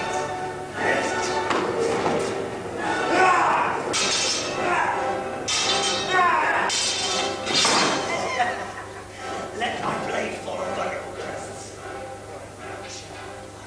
Thou must not yield to what a woman born. To spare thy child. And let the angel whom still thou hast served tell thee, Macbeth was from his mother's womb untimely ripped. See the truth of me, sir. This house I left one man. Be these juggling fools no more believed! Then yield thee, coward, and live to breathe the show and gaze of time, where haply as our rarer monsters are, painted on a pole and underwrit, here may you see the tyrant. Yield to kiss the ground before young Malcolm's feet. Beats the rabble's curse. Oh, the wood of clubs does name, and now opposed being of no woman born. Yet I will true last. Before my body I throw my warlike shield. Lay on, Macduff, and damned be him that first cries, hold it up!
Would the friends we missed were safe arrived.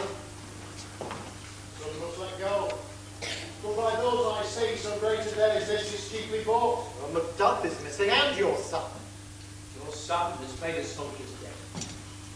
The only liberty was a man, the which no sooner had his prowess confirmed in the unshrinking station where he fought, but like a man he died. So he's dead. And brought off with him.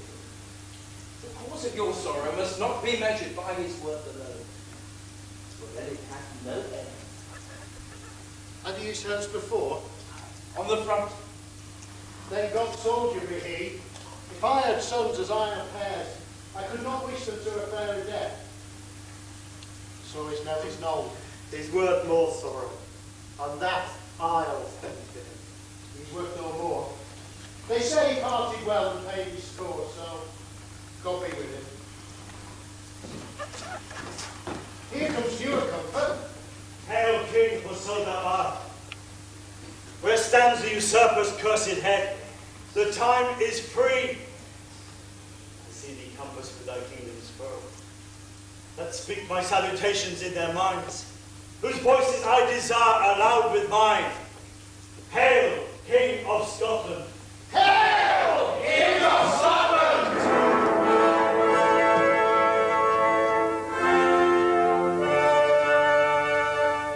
I'm thanes and kinsmen, henceforth be earls, the first that ever Scotland in such an honour named.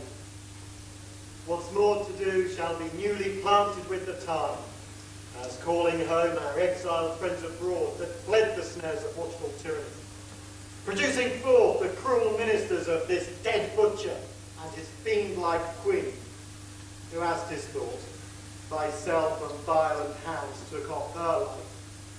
This, and what needful else is called upon us by the grace of grace, we will perform in measure, time and place.